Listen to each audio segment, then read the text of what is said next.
Good evening. Hi, my name is Jim Taylor. I'm the Executive Director of the Neenah Historical Society.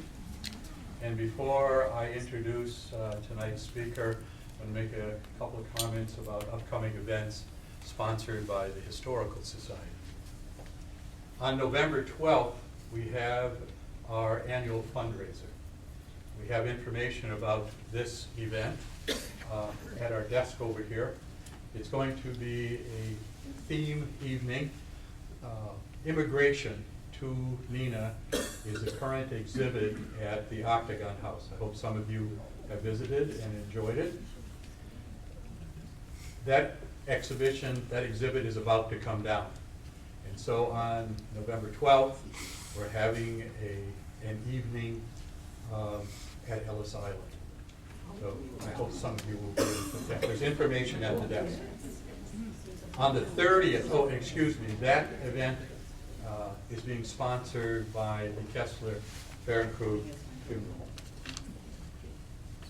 On the 30th of November, we're having another event in this room.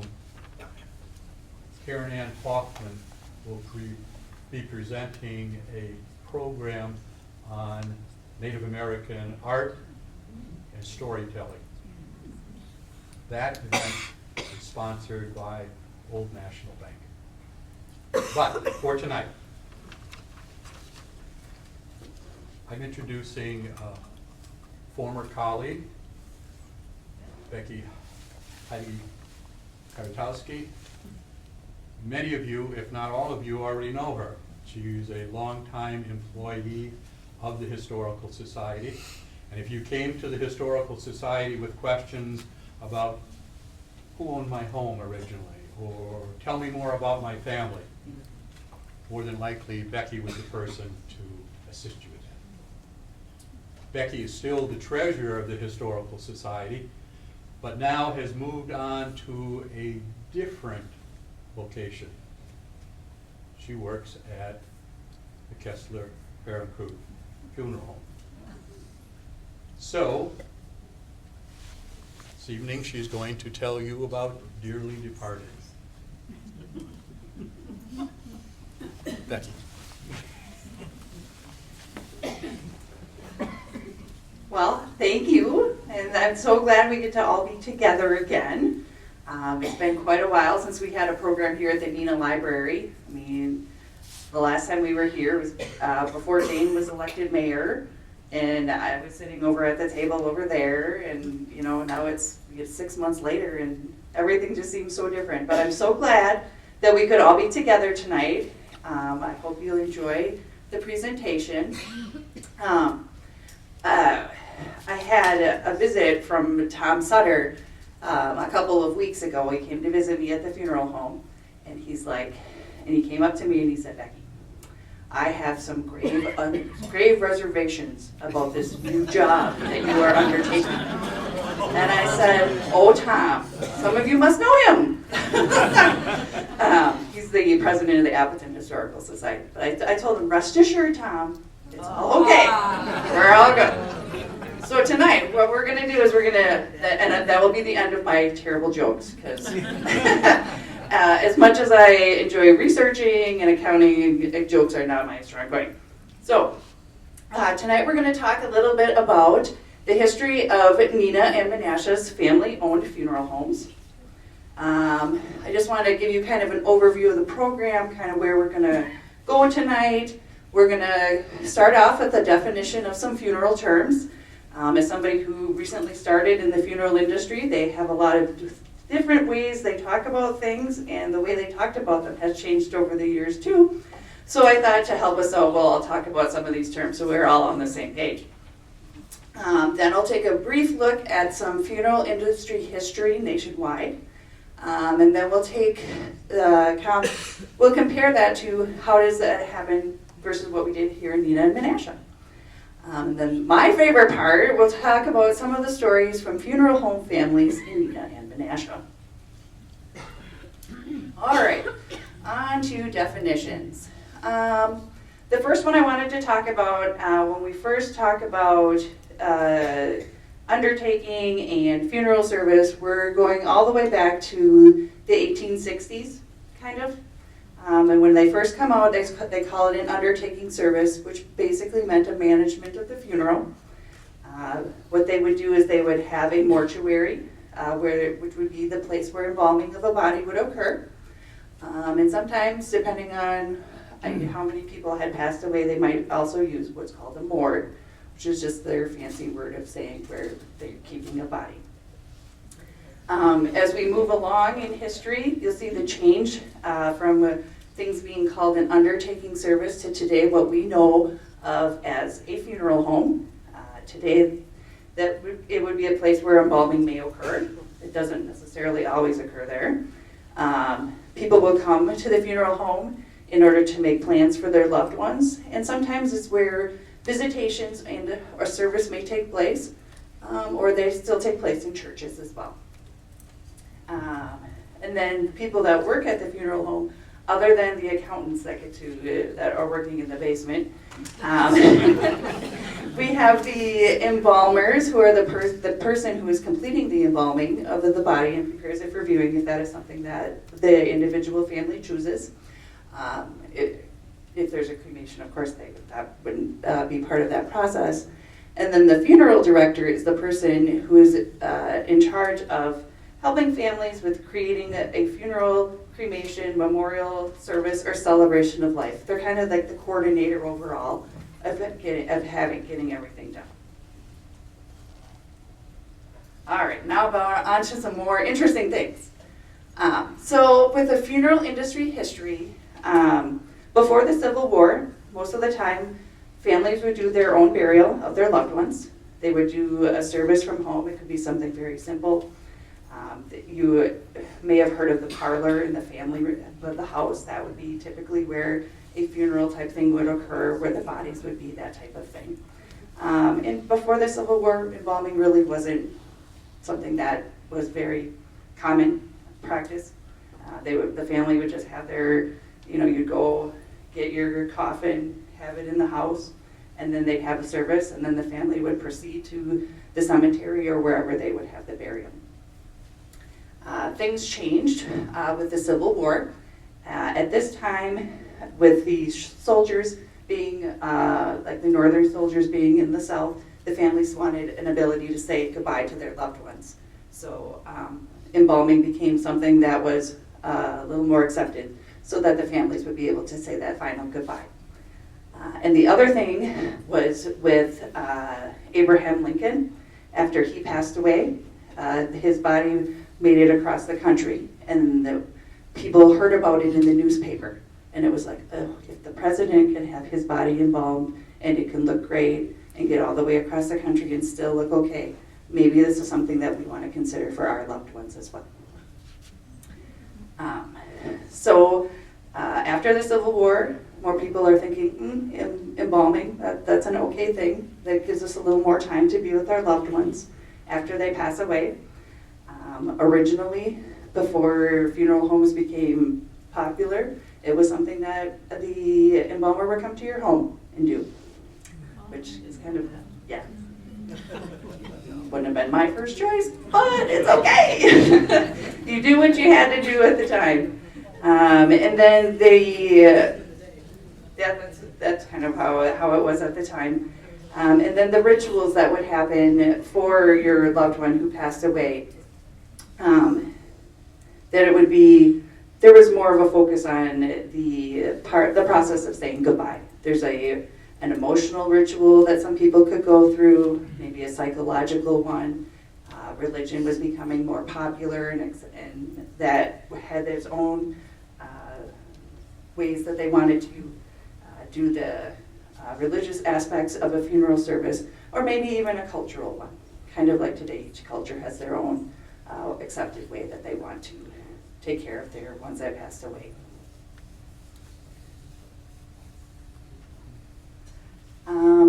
When we were talking about the 1860s to 1880s, typically the furniture stores would be where you would get your coffin from. They didn't really have like a casket store at that point. The furniture store guys were very adept at making anything out of wood. So they would be able to, take the measurements of the person and be like, okay, we'll make you a coffin of this size. In addition to the furniture store, the livery service is which was usually like a horse-drawn carriage kind of thing, would be the people that would be responsible to help assist taking those coffins to the cemetery. Once we get to the process of where embalming is a little bit more accepted, the undertaking service actually develops out as a secondary business out of the furniture stores, the liveries, or even the cemeteries, because they would be like your final destination kind of thing. Funeral homes don't really start to become popular or come into existence until about the 1920s. When we get to the 1920s, homes are changing how they look. You don't see parlors in the front anymore, so there's not really a space in your house to have a funeral service. We have things like automobiles and telephones, so we can call somebody to help us out if we need to. And then there's a way to transport a deceased loved one around. If you remember back to our cemetery walk a couple of years ago, we talked a little about the influenza pandemic, kind of like how we're coming out of COVID now.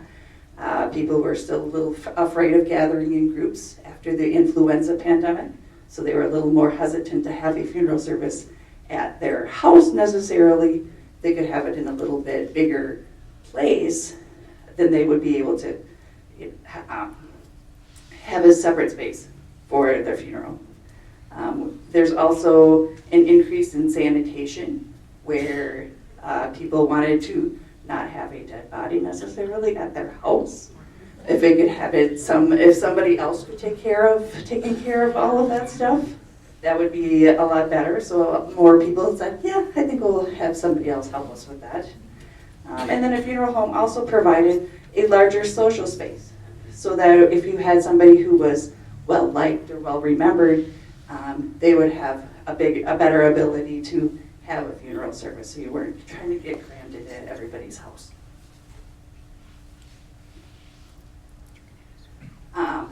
In addition to this, the funeral homes are typically, the owners are living above or next door to the funeral home so that they are close by. Most of the time, they would be the ones who would be getting the first call, and they would have somebody at the funeral home would be responsible for picking up the loved one and then doing the arrangements from there. The funeral industry just kept clicking along until we get to about 1963. There's a book, this is the revised version of it, called The American Way of Death by Jessica Mitford. For those of you who are not in the funeral industry, it was an interesting book to read. Kind of gives me a perspective, like an all-around perspective of how it is. She took a look at the funeral industry and said, some of the people are getting overcharged for their funerals and things. You know, there's some unscrupulous business people involved. So her book was a big wake-up call to some people. She also questioned if some of the funeral people were exploiting grieving families, where you're in your time of need and you're not necessarily thinking as clearly as you would if you weren't just missing somebody that you loved. And then her book also led to changes in the industry that requires disclosure and itemization of costs, so that families are not surprised by what the final bill is. Also in 1963, there was the funeral of John F. Kennedy. And I'm sure some of you may remember that. It was a big thing on TV where, you saw, to me, I think of, the casket and little John Jr. saluting and everything like that. So there was a kind of a juxtaposition of the information in Jessica's book versus what we saw on TV and coming together as a country kind of to remember a president. Today, when we look at the funeral industry, Cremation is becoming more accepted and more popular. There are still full funerals with burials that still occur. It's a family preference kind of thing. Those of us who work in the funeral homes are assisting and helping families with their deceased loved ones, making sure their final wishes are being met. There is a shift right now to accommodate the preferences of consumers for everything from a cremation to a memorial service, a celebration of life service, versus like a traditional going to the church and to the cemetery type funeral. And then our funeral directors, they'll coordinate any type of service. All right, a couple of funeral industry statistics, because I'm a numbers gal, and I like my numbers. If I took a look at the National Funeral Directors Association statistics, cremation nationally is about 57% and burial at 37%. I know that doesn't equal 100, because there are some that decide on doing it like donating your body to science or something of that nature. Currently in the United States, there's over 18,000 funeral homes, and most of them are privately owned versus corporately owned. And an average funeral home employs 3 full-time and 4 part-time employees. And then I took a look at kind of where we were at with, from the Bureau of Labor Statistics. There are about 61,000 people who are in the funeral industry back in 1972, with 14,000 of them women. And if we take a look at a more current number, there's 110,000 in the funeral industry.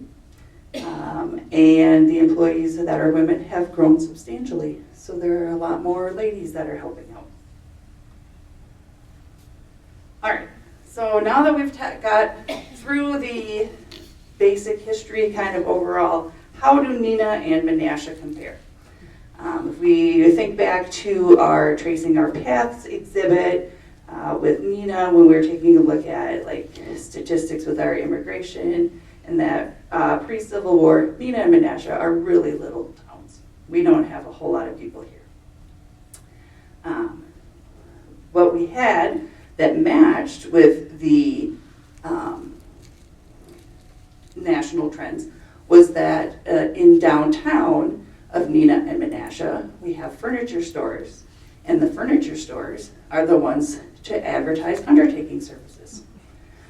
We have T.D. Phillips from Menasha, that they have undertaking in all of its branches, and it's promptly filled. And then in Neenah, we have Andrew Sorensen and Son downtown with their, we're elegant line of baby carriages, very low prices, and we have undertaking a complete line in all the latest styles of the goods. You can't really see it here, but it says, let me read it here. It's a little tiny on the screen. It says, orders are filled promptly and cheap. Don't think we have too many of our current funeral homes that are going to put that in there.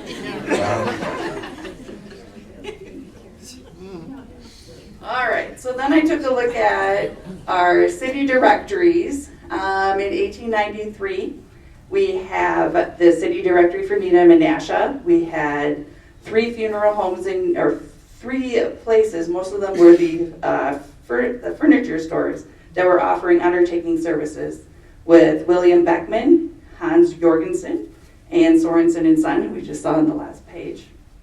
And in Menasha, we had T.D. Phillips and William Laemmrich Jr. When I took a look at the city directories, kind of like on a rolling and going forward basis, originally the funeral people were listed under the undertaking services, and when we get to the 1920s, we start seeing them being called funeral services or funeral directors. The actual funeral home, as a word, starts to appear in the late 1930s and early 1940s.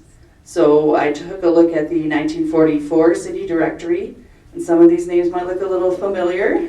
We have the Kessler Funeral Home, here and Laemmrich Funeral Home. And there was, by 1944, there was also Westgor and Pelton Eckert Funeral Home in Menasha, which I believe was on the island.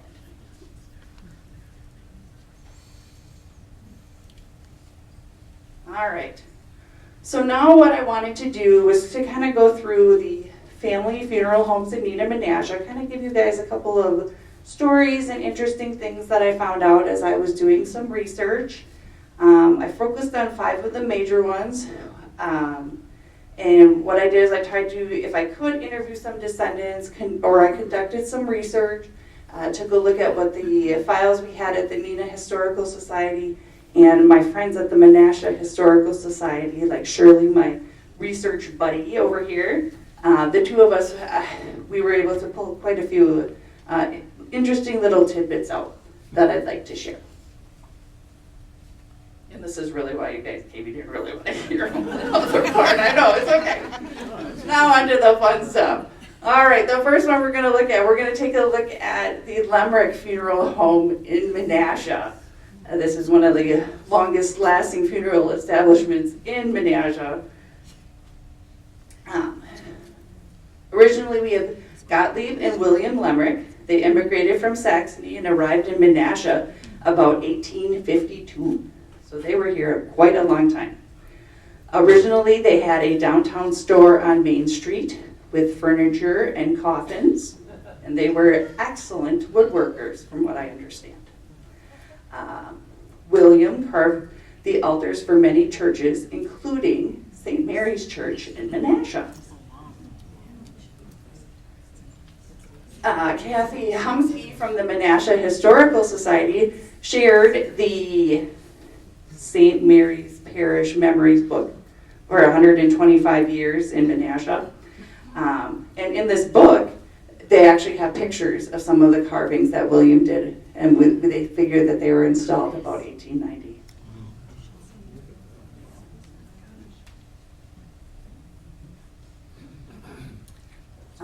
After William Sr.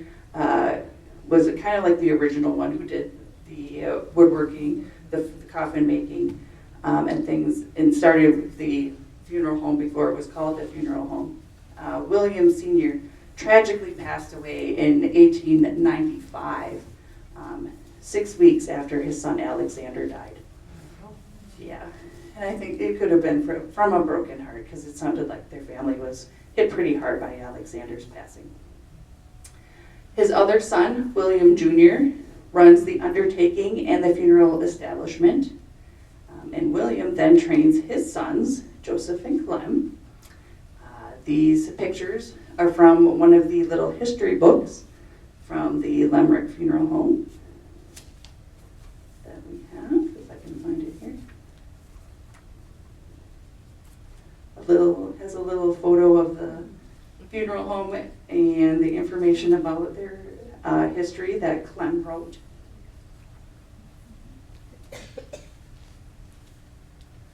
I think most of you who've been around for a while remember the Laemmrich nativity scene. Originally it was known as Little Bethlehem.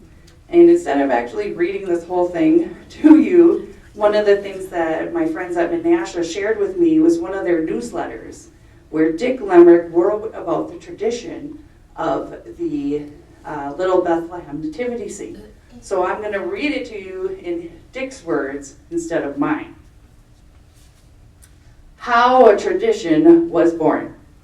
In the middle 1930s, my father, Clem W. Laemmrich, and Henry Ellinger, father of the late Mickey Ellinger, made some wood sheep and a manger scene out of wood using a jigsaw. They also decided to make a crib and a miniature church. When it was completed, it was placed in a rock garden located in the northwest corner of what is now Laemmrich's parking lot, where there was also a 3-car garage. The family home was on the corner of 3rd and Milwaukee Street. At that time, there was only a single-car driveway going around the funeral home. Shortly after World War II, Clem and Henry built a new church in the basement of the Ellinger home on Prospect Street. They concentrated their efforts on making a beautiful church, and as many others have done, didn't bother to measure or plan on how they would get this church out of the basement. Eventually, the church had to be cut into 2 pieces in order to remove it. After that, my dad made the present crib. He went to Menasha Wood Split Pulley Works, which is presently on Old Pulley Lane. And using a bandsaw, Chick Lawson and Andrew Bayer split the fence posts for my dad to use in the crib. It is well made and very heavy. Shortly after completing the crib, my dad made the present church. Dad was a very good carpenter, and Dick says, I cannot pound a nail straight. We've had the nativity scene in many places, and for the past 15 years or so, it has been located in the parking lot. During the 1940s, we probably had 5 trees at the most. Today, we order approximately 30 trees. We have in excess of 3,000 lights. The present statues were purchased about 10 years ago, and we frequently add to them. The scaffolding used to create a mountain scene was purchased from the Charles Gamsky Company when they discontinued their construction business. It takes 3 to 4 men at least 10 days to build the scene each year, and then you pray that the electricity stays on. And from what I understand, up at the whole time that every year that was a constant concern, was to make sure that electricity stayed up. Dick said, I have said it many times, this is the last year, but my family keeps saying, no, it's a tradition.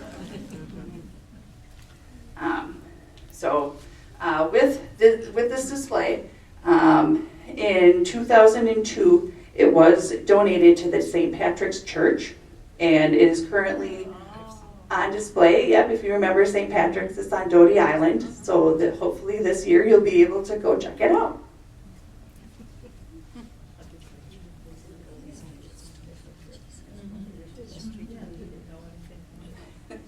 All right, then with the Laemmrich Funeral Home, they moved from the downtown store to 312 Milwaukee Street in 1928. There were major remodels done to the building in 1961 and in 1974. The ownership passed from William Jr. to Clem, and then from Clem to his son Dick. The advertisement that you're seeing on the screen was from the formal grand opening of the enlarged Laemmrich Funeral. Dick Laemmrich ran the business with his son until 1997. At that time, the business was sold and is corporately owned. The building is still standing and is part of the Wickman Funeral Homes as part of their Laemmrich Chapel.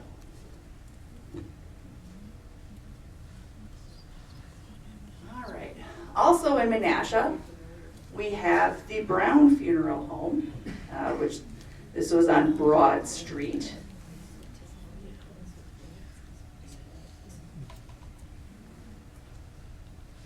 Taylor Brown purchased the building that was on the prior slide in 1960. He was a mortician from Oshkosh. The building was converted to the second funeral home in Menasha and had a chapel to it. And then Victor Wiecki. You would think a Polish girl would know a little bit better how to pronounce it, but apparently not. Thank you. He eventually purchased this funeral home in 1971, and a few years later became the mayor of Menasha. For the Browns, one of the things that stood out for me with them was the Brown ambulance service in Menasha. In 1961, they had the ambulance that was air conditioned. I know. In March of 1961, he offered the ambulance service to the city of Menasha for $8 a call. It didn't last very long, unfortunately. He ended up selling his ambulance to the Lindy Ambulance Service in Appleton. And for those of you who were wondering, Neenah didn't have an ambulance service that needed to be separately outsourced. It was done by the fire department.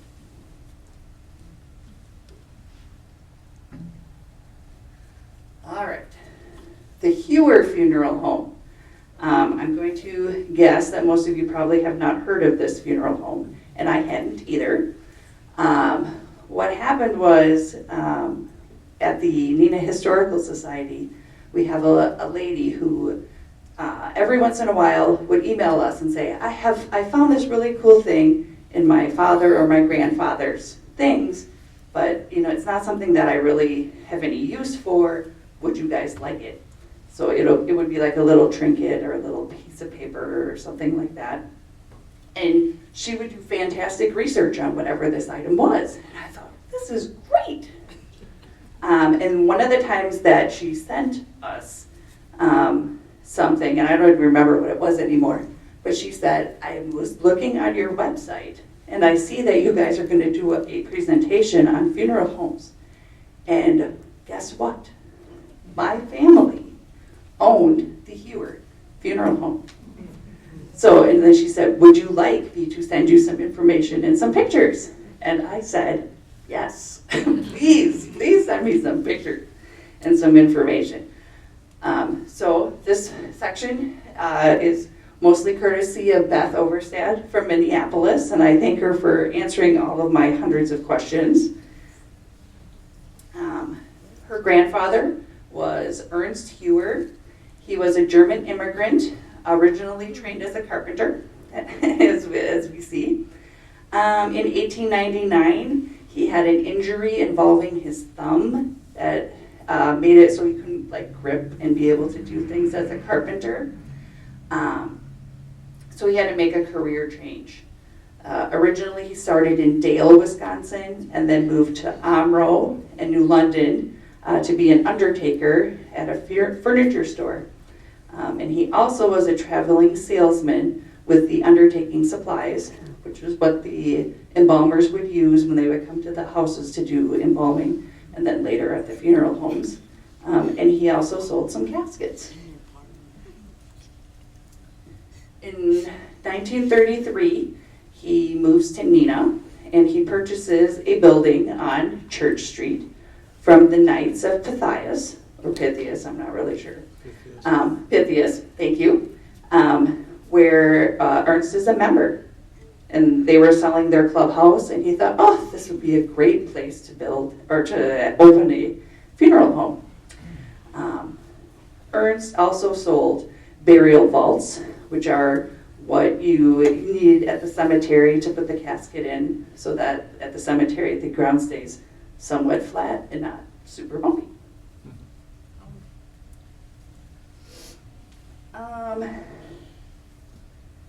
The building on Church Street was converted to a funeral home and opened in January of 1934. Tragically, Ernst dies in 1940, where his wife, Maud, decided to run the funeral home for a little while until she ends up selling it to a guy you might have heard of, John Westgor. This ad is from the Neenah Daily News Times that talks about the great pride of Hewer service is that they have a personal service because they lived at the funeral home, just like some of our other families do. And they're, somebody is always on duty night and day, and that your loved one is never alone.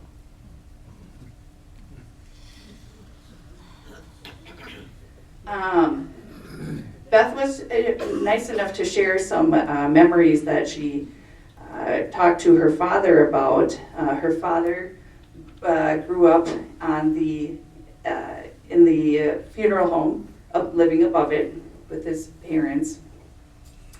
And she told me that her dad had a typical Neenah childhood. He would be the one who would be fishing in the slough. He would look for Native American beads out at the point, and they'd play marbles in the lot by the A&W restaurant. And then she also told me that he was allowed to have pets, but they had to be quiet pets. And she said the quiet pets that he had included a guinea pig, tadpoles, and a 12-inch alligator. Not sure what happened to the alligator, but not quite sure it would be there. It went in the slough. It went in the slough. I was tempted to look to see if there was an article about an alligator in the slough in the 40s or 50s, but I didn't. Beth also shared with me that her family was part of the business from start to finish, to helping with preparing the bodies, to driving the cars in the funeral procession. She told me, and I didn't write down which of her relatives it was, but one of the boys at age 12 learned how to drive so that he would be able to help out with the funeral, so he could drive the flower car and be able to help take all the things around. The Hewer family was also members of the First Presbyterian Church. And one of the things that I wanted to, with the photos here, there's Ernst and Maud, and Gordon King, I believe, is a grandson. This photo over here was taken from the alley behind the funeral home at the time. And the photo on the right is of Ernst and Maud. And she told me that everybody had to be properly dressed at all times. Include when Ernst in this photo, you can't really tell, but apparently he had to have his tie with his tie pin, because you never knew, even when he was out mowing the grass.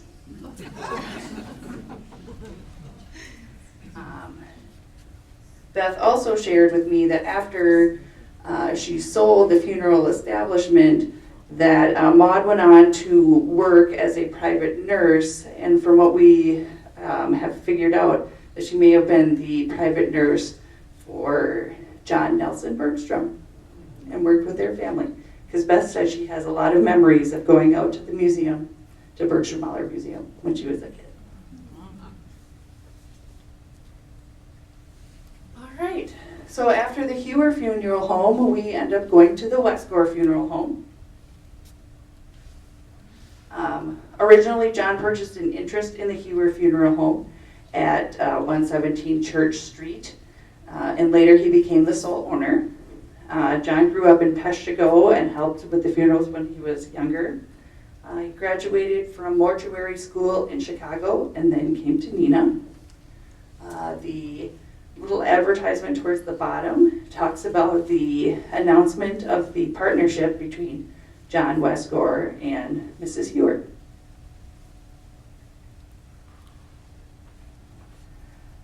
John and Alberta, which some of you may know her as Waggy, assumed full ownership of the funeral home in 1941.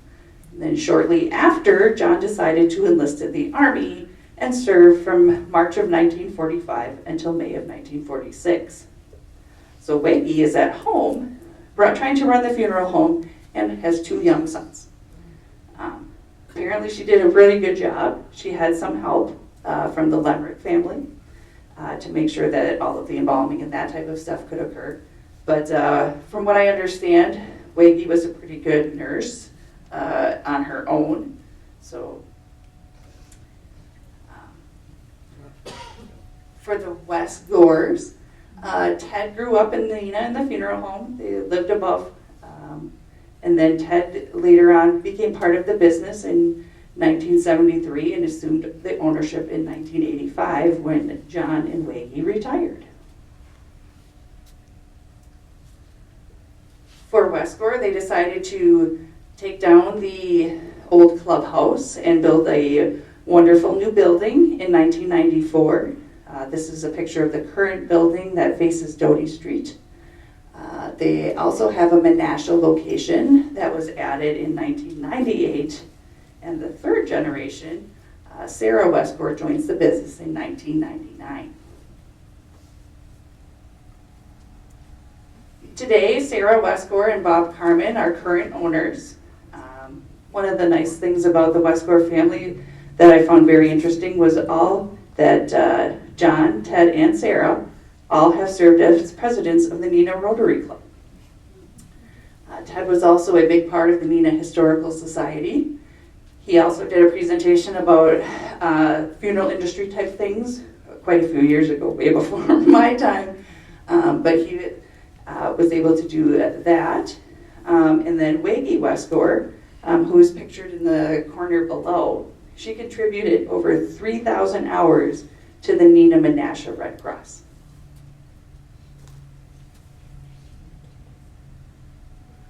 Okay. For those of you who have come to the cemetery walk the last couple of years, you've had the opportunity to take a look at the chapel out at the cemetery, out at Oak Hill. This chapel was a gift to the city of Neenah from D.W. Bergstrom in 1924. Next to this building, there's a receiving vault, which basically means it's where they store the bodies in the winter when they were unable to do burials, which was donated by the Babcock family at the same time, which is why the buildings look similar. Originally, the use of the chapel was free. It was used for funerals for people who didn't have as much money, kind of a thing, or if they wanted to have it there. Or sometimes they would use it for a committal ceremony, where like if someone passed away out of state or out of the area, they could come to the chapel and have their service there. I hope the mayor doesn't mind, but I understand that there are some people that are taking a look to see if we can do upgrades or something to the chapel so it can be used for a different purpose. They're doing some investigative work at this time. Is that okay? Okay. Before I get myself in trouble. All right. Okay, now we're on to the last part.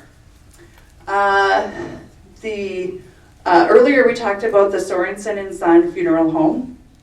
This is a different ad of theirs with their furniture and their special attention to undertaking. The Sorensen family, Andrew Sorensen was the Danish immigrant. He came to Neenah in 1867. This photo is actually of his son Charles. Andrew operated a furniture store in downtown Neenah. It's next door to where Greens is today. From the research that I've done with Andrew, when he came to Neenah, he came with his son Charles, a younger son, and his wife, and the wife passed away within 2 weeks of their arrival in Neenah. Charles here and his dad Andrew, they had a rough time of it for a while. They didn't really see eye to eye, but eventually the two of them came together, and Charles decided he was going to work with his dad in the furniture business. And then his dad said, well, guess what? We have this undertaking thing. You're going to do it.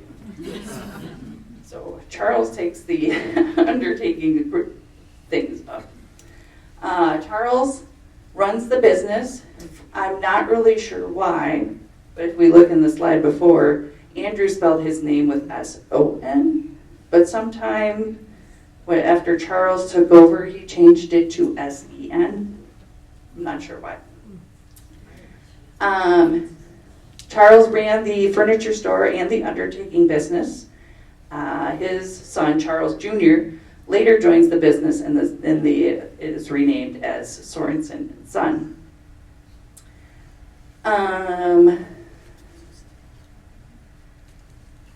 The building that you see pictured here was originally on Church Street. This was what they used as their morgue at first for their bodies.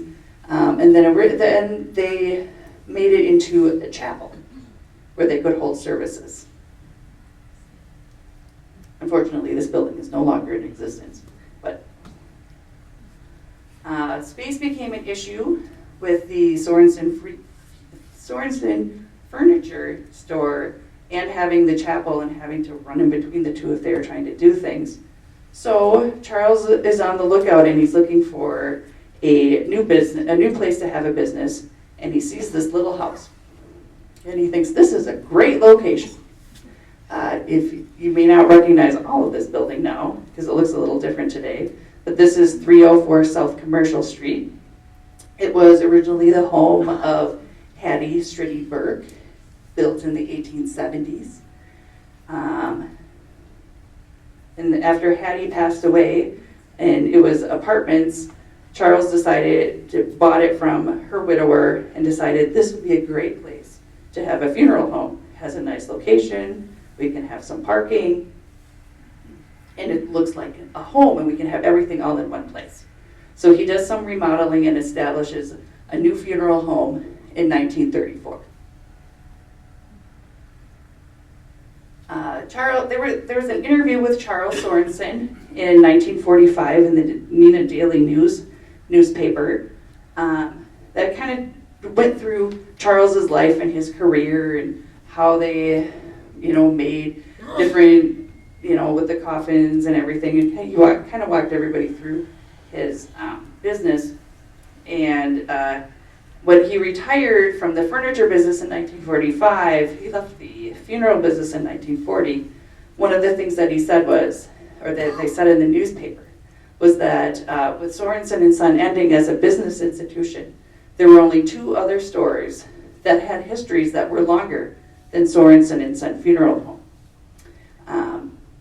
And that would be the William Kruger Hardware Company, which you guys know as Kruger Hardware today, and it's still going on. And the other one was Elwer's Drugstore. And then all 3 of the businesses, the Kruger Hardware, Elwer's Drugstore, and Sorensen and Son, that all 3 of them were operated by descendants of the founders in the 1940s, which I thought was pretty cool, pretty fun little article.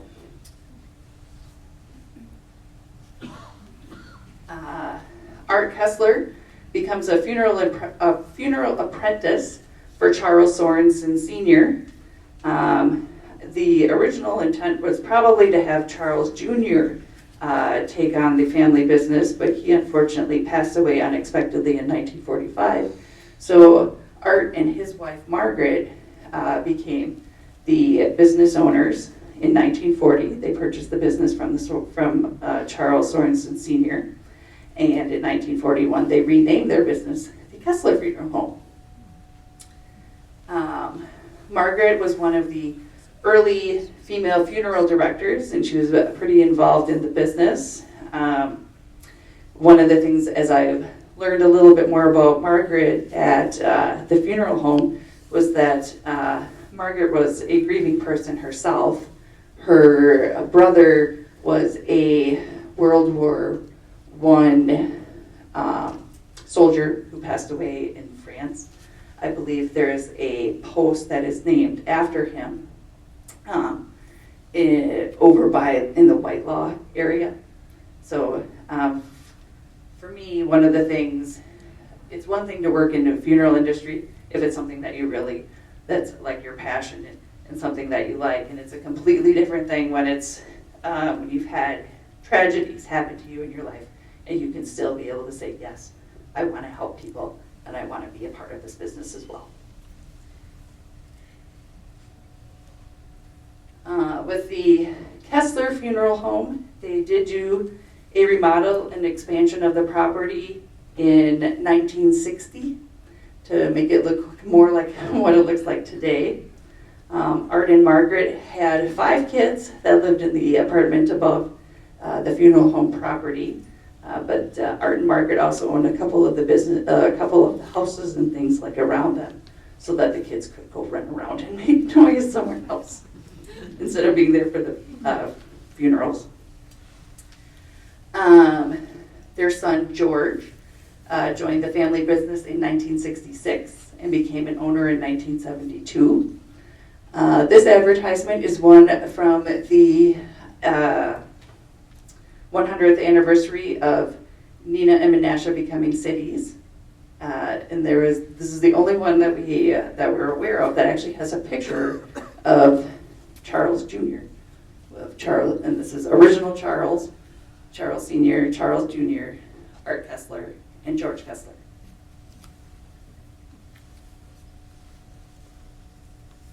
I have a little more access to fun photos working at the Kessler Farm Group Funeral Home. So I pulled out a couple of these because I thought they were kind of fun. This photo here, if you look up, it happens to be a winter photo. The Kesslers had a live nativity scene at Christmas time to try to compete with the Laemmrichs at the time. So that's theirs. And this one was just a fun photo that I enjoyed taking out in front of the building, and you can kind of see the change in the building from the top one to this one. And if you think about where it is today, like this part is still here, this part is still here, and then this is more covered up. We don't have a second drive-through. There's also a cute little, like we have for the Laemmrichs, there's a cute little booklet from the 1960s that showed the what the interior looked like of the Kessler funeral home. So this one kind of shows like a couple of different places. And then these are more current photos. These two photos here, you're looking the opposite way. So like this, the top of this light fixture is that one up there, and it's still there. And then what we currently see here as the lunchroom in the booklet, they talk about having a north chapel and a south chapel. And then today they changed one of the chapels into a lower lunchroom area, so families can gather there as well.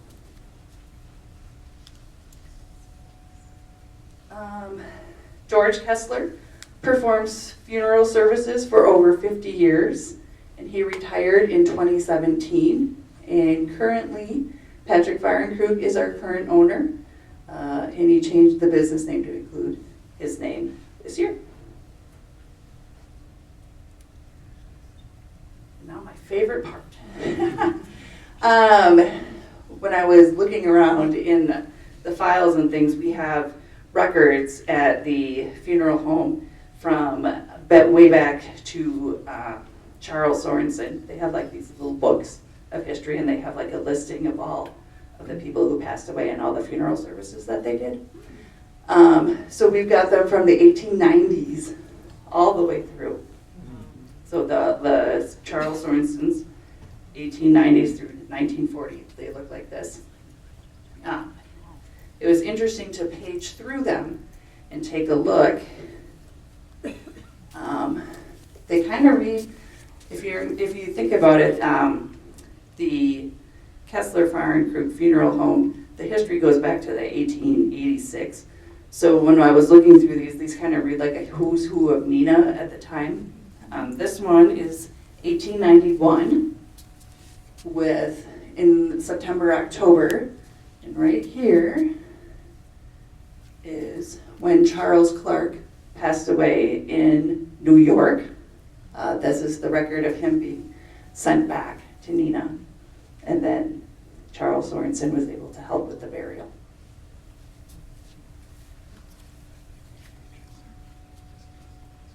They're fascinating to look at, but very hard to read.